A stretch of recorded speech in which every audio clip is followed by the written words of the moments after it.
Hi everyone, welcome back. Another episode here on Just the Tips newsletter interview from Savage marketer Jack Austin. I'm really excited today. We've got Dave Miller on the line, who's been part of our AI persona community for quite a little while now. Dave, welcome to the show. How are you doing today? I'm very well, thanks, Jack. How are you? Glad to be here. Doing brilliant. Yeah, just it's great to get you on. So thank you very much for joining us today. So just to My start off, pleasure. if you could tell us a little bit about your business and what you're doing in the marketplace at the moment, Dave. Okay, well, I actually own LSD Marketing, and I guess the biggest thing for us is we're working on getting businesses to leverage AI in one way or another. So, whether that be, I guess, through the the AI personas or, conversational AI on their websites. But yeah, I think the AI personas has sort of been the biggest winner for them and for us. And, using that method to create custom GPTs is what I sort of really do. So.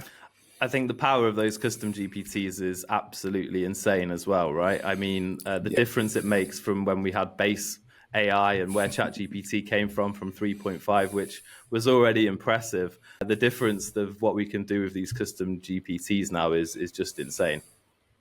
It's absolutely amazing, and I guess it was quite funny. I have another Jeff that I sort of work along with as well, without any sort of name dropping. But and I thought I actually knew how to use, I guess, ChatGPT, but just learning the bits and pieces from him on how to train it to actually sound a lot more like you and that sort of stuff was really good and really what sort of got me started.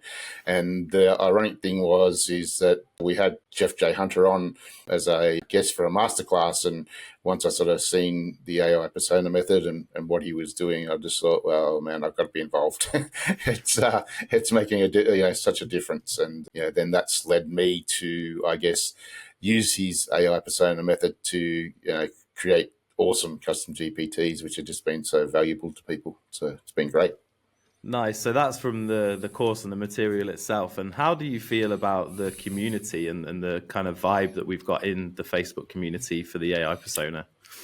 That's awesome. Actually, I've met a few wonderful people there, and they're always helpful. So, if you've got any questions or anything like that, if you can't get hold of Jeff, or you can't wait for him to get back to you, somebody always jumps on and gives you an answer. And, and they're not just sort of random answers. They're people that have got the experience. I mean, usually it's a lot of the consultants and that'll get on there and answer the questions. So, they've got the experience and the knowledge. So, no, it's awesome. It's just, a place full of knowledge, I guess. It's unbelievable. And to see, what some of the guys are actually doing is crazy good. It's really good. Yeah, I feel like it's a bit of that hive mind situation where you've got so many people that are passionate about AI, but passionate about their business and the area of their expertise, whether it be marketing, branding, whatever else. So you're really getting all these different ways that people are using AI to progress not only their own businesses, but their clients' businesses. And I feel like that develops all of us quicker because we've got access to all of these different brains working with AI every day. That's exactly right. And like you said, you're getting all these different perspectives on, and you get multiple answers to your question usually, and they're just all, from different community members' experiences. And, they're, like you said, they're all, great minds. So it just gives you then more options to, pick and choose what you want to use, or you can use all of it. So yeah, no, it's awesome. And I guess in saying that too, and, Jeff most of the time is one to respond as well. He's always accessible. So that's another awesome thing about the community as well. You can go straight to the top and you'll definitely get an answer. So. Right, yeah, the level of enthusiasm you'll get at the various levels is always there for sure. Yeah, yeah. Yeah. So how do you help your clients with AI? What are you doing with the guys that you're working with? Yeah, well, generally we'll implement onboarding systems. I'll also put the chat GPTs on their website for, I guess, frequently asked questions, but also as prospecting tools and things like that. We've set them up to be HR managers for people as well. And then generally, copywriters and email specialists and a variety of different things, we've been able to sort of implement. And basically it's been really good because, occasionally you'll get people ask about different things that you probably wouldn't have thought of. And it's always a good challenge. And, there's always one way or another of finding out how you can go about sort of, creating that for them so that it's really personalized for them. And that's, I guess, what we really concentrate on is, I guess it's sort of no fluff, no shiny toys. It's, what they actually need. So, it would be very rare that I would sort of sell anything off the shelf, so to speak. Always love to have a conversation with them and find out what they need, because quite often, as you probably would know, what they think they need and what they actually need are completely different. And, they could be spending money on useless toys and, whereas, they have a conversation with somebody that's got some experience and can help them, and then you point them in the right direction, they actually get, super value. So, yeah, it's amazing. Yeah, I always think that's something that people struggle with sometimes. And generally speaking, as I tell them, you sell people what they want and then you give them what they need. And I think a lot of the time when people are trying to build a niche, they're like, oh, but I can do all this other stuff and I know how to do this and this. And that's great, because your clients will need all of that. But you need to lead in with one thing so you don't confuse the hell out of everybody, right? Yeah, so that was the biggest thing, I guess, for me getting started, I suppose, especially with AI, is, because there are so many shiny toys out there and you start getting involved and, as something else pops up, was like 18,000 toys out there, so to speak, now, since, they've released the API a year or so ago.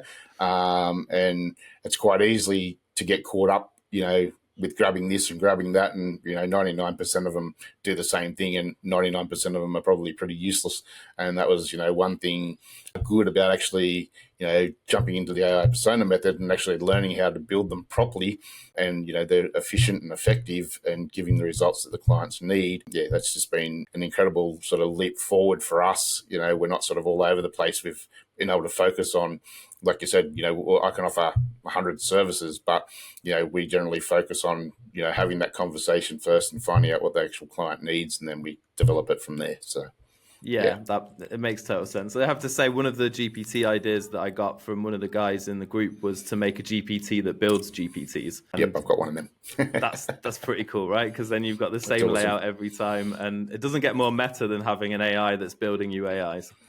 No, that's awesome. Yeah, and that took a little while, like the first, I guess over a 6-month period or so. It's just amazing, how much I've learnt and been able to change the way I actually create them.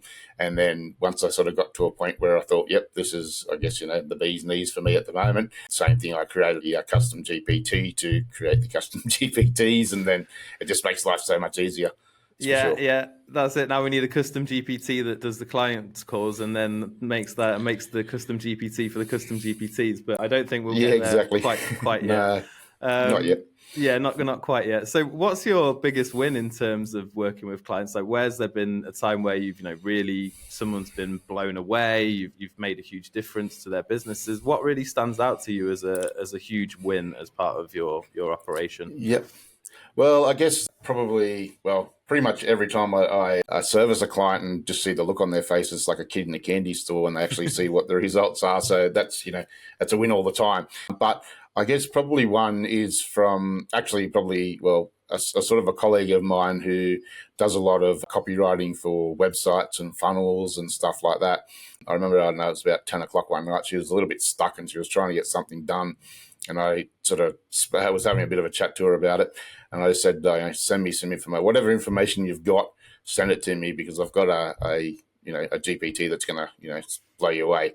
She's going, oh yeah, radio. She sent me over a document that had about 15 lines on it or something, very minimal information about the business. But, within about 5 or 10 minutes, I sent her back, copy for home pages, about page, contact, everything. And basically she just about fell off her seat, she said. So for me to get the recognition, I guess, and the value to help somebody that's sort of probably a little bit closer to me and that sort of works in the industry is probably better than the clients, I suppose, because clients are easy to convince, and pretty much anything that you put in that slightly improves their workflow and things like that, that's a win.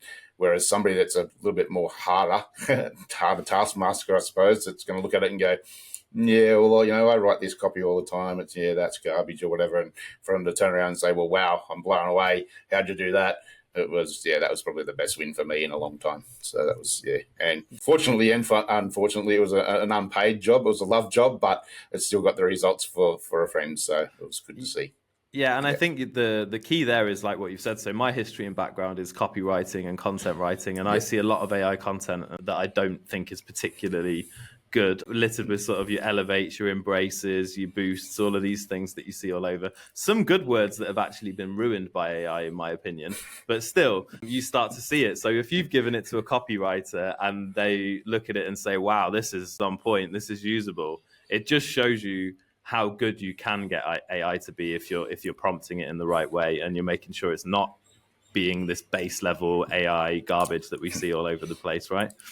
Yep, exactly. And removing that fabulous phrase from Claude, like "here's the kicker."